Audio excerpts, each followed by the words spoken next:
shield to allow that to happen. So True. there is guilt there from the side of Africa Red. And Stitch is going to be playing the Pharah this time. So they are mixing up their roles, and where it's going to be turret time here between the Symmetra and, I suppose, Oxal's actually going to play the Torb. We're really seeing too kind of a new school of setting things up with Symmetra now since she got that buff where you put all of your turrets really far forward, and because you recharge turrets so quickly now, you can just kind of replace everything once the attacking team slowly moves through and takes out what you put down.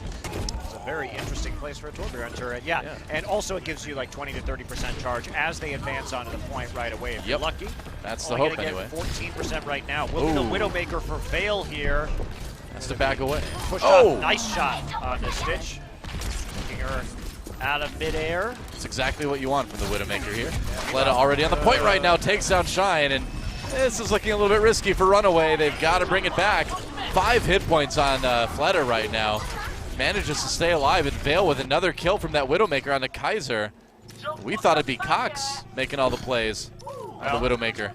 Vale came through with that Widowmaker in a big way, and the problem with running things like Symmetra Torbjorn is, yes, if you get ult charges on those heroes, you're going to be really powerful. You could extend your defense for several minutes if you have a Molten Core and you have a shield generator going, but you are vulnerable on those initial pushes, and powerful initial push tool is having that Widowmaker. Vale going to switch over to the Pharah now, though. Yep.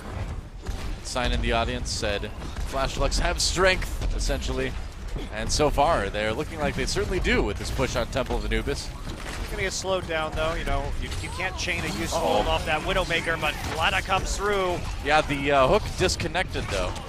So Vale did survive on that Pharah. Fleta in the action with the Genji right now. Really low health, though, has to be careful. Hoxall comes in with a bit of revenge, gets 2 kills himself here as Runaway tries to defend their point. And they're going to be split spawn by this pretty badly as this D.Va gets chased down, commits suicide via Reflect. Reflecticide. That was the name of my metal band in college. Reflecticide? That's right. We like to think really hard about like our past, where we're going in life. I thought you just had your stage setup with just a bunch of mirrors. That'd be cool too, actually. But we never got around to it. We didn't have you as our stage manager, sadly. Well, I would have been great for Reflecticide. Well, when we do the Reflecticide reunion tour, you're invited. Don't worry.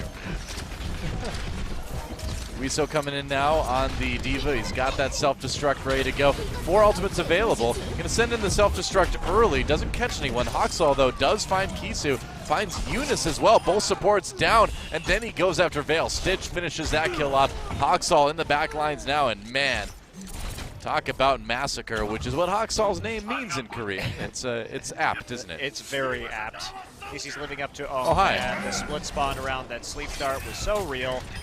And they're going to be taken out, buying another 10 seconds. And again, Flash Lux, they just don't have answers to Hoxall and a Tracer, whether it's Cox or Stitch in their back line. Like, they just get annihilated by this every time. They're not coordinated enough to really do anything about it, and it's leading to quite a few problems. Pretty much. Speaking of Stitch, Graviton Surge ready to go, and he's being a sneaky Zarya right now. There we go, catches him. Can they get through the Reinhardt shield? We will see.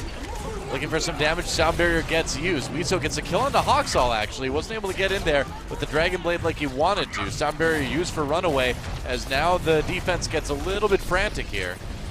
While Vale still has a barrage available. They weren't able to pick up any kills after forcing that out or after surviving Hoxall's initial engagement, and now guess who's back? Well, he didn't get to use the Dragon Blade before he died last time, but now he's putting it to pretty good use. Gets 2 kills before he's taken down, but Flash Lux overall stopped pretty cold. And Cox on this Tracer actually doing pretty well. In the backlines to just be annoying. Look at that, going all the way back to spawn. Absolutely. The response from Flash Lux was pretty good. I mean, you drop the Lucio ult, try and survive that initial wave. They got on a grenade in there. Oh boy. Picked up. Nobody sees me. Oh, this is such a hero play. Oh, he's going to get the stick. No kills, though, out of that. He stuck Winston, unfortunately. Yeah. I think he actually should have tried that play earlier on to Ana. I agree. It was cute, but not the best. At least Vale has switched to the McCree now, so finally they're trying to have some answers for this composition, but Hawksall flipping over to the Mei means may not be as effective as they would like, and Cox just eliminating Modern right out of that front line. Yep. I thought maybe Cox overextended there, but he stayed alive and put it to good use. Great harassment on this Tracer. Meanwhile, Hawksall becomes a nice block. Nice wall. Manages to trap Modern, I believe, there. Fleta, rather, on the Zarya. And another easy defense. Look at this. Cox just in the middle of Runaway, and there's nothing they can do. They're back at spawn. Yeah, did throw away his pulse bomb onto the Winston shield. So, yeah, again, he's not the best use, but they're being sneaky. Look at this. They're playing so far forward. Maywall comes through, isolates two. Wow. This is just styling at this point. It is. It's, I mean, really, it's just kind of the Runaway show at this point. Hawksall on the Mei, that's one of the heroes he plays. He's been playing a little bit more often. We saw it in promotions. He's got some creative use of the Mei wall right there, but I mean, look at the way Runaway is playing. They are fighting them on point A, on a point B defense right now. They have a huge ultimate advantage. Hawksall about to get that Blizzard, and in spite of that first quick cap by Flashhawks, they haven't been able to put anything together since that point. That's right.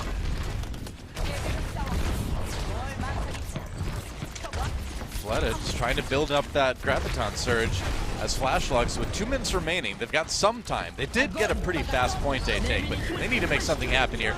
We saw with the Earth Shatter, waiting out that Graviton Surge from Runaway. Has to back away as Kaiser gets 2, though.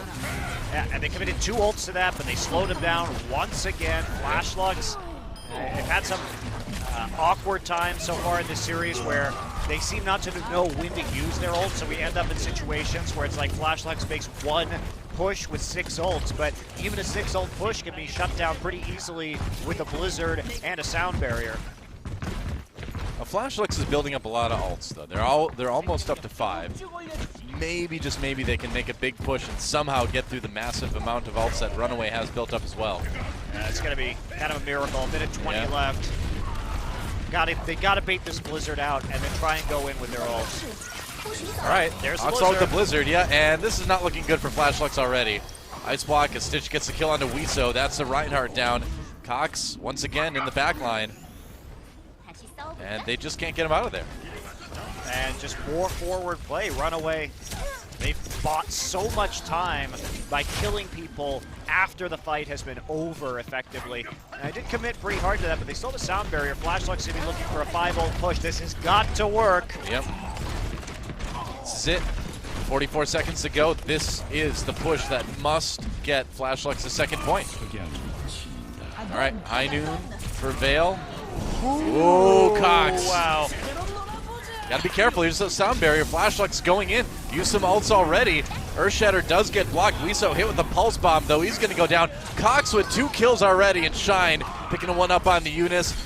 Dale coming back with a little bit more, but it's not enough to take the point. That was the push, and it did not work out. Yeah, that's not gonna. Sorry, McCree. You're a cool character, but that's not gonna work. It was a desperation flashbang. Yeah, that's gonna be about it here. That's it, man. Runaway gonna hold on point A. There's another Blizzard. Kaiser gets a kill on the Modern, but that is it. And Runaway holds Flashlux to just 1 point on. Well done. Here we go.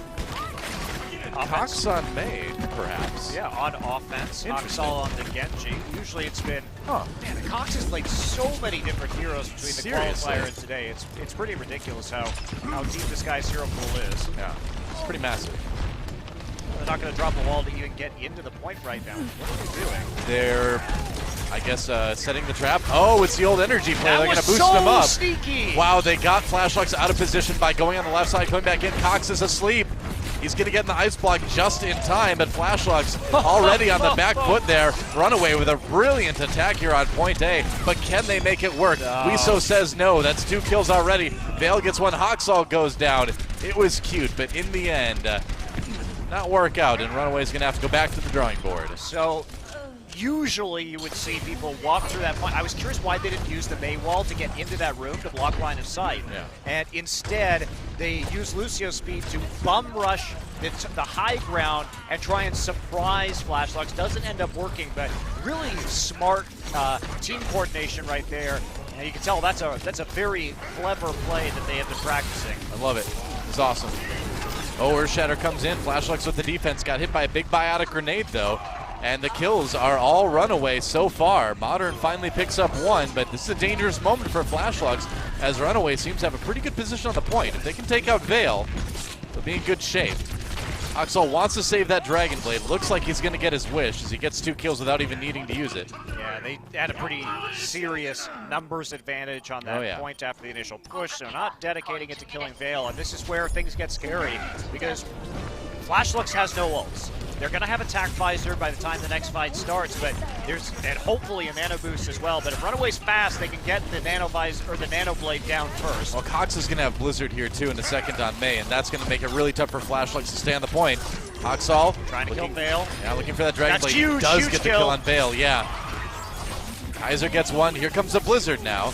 Goes for the kill onto Eunice on the outside. They've got the sound barrier. It's time for Oxall to go in. Cutting away at that Winston, turns onto the Diva, got that nano boost, but Fleta not able to do much with it.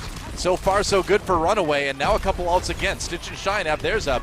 Veil switches over to the Pharah to try to be annoying, but Kaiser immediately takes him down with a Fire Strike. Are you kidding me? Runaway just all over point B here, and Eunice cannot survive. Another kill for Oxall. And what can you say, man? This team has come into Apex Season 2 so strong. Absolutely, and they just keep on ticking this down. Another Winston is going to respawn, so maybe they can do something with this. Sound Barrier is going to come through. Now Graviton Surge locks up a lot of those members of Flashlux, and so that Sound Barrier not going to be too effective when everyone's held in place. Meanwhile, Cox is already at 60% right now. May have another Blizzard before the end of this fight. Oxall got a second Dragon Blade there, and he's going for it. That's it. Runaway with the easy second point on Temple of Anubis, and they are going to take this match 3-0. Well, I mean, the target selection there was great. So they knew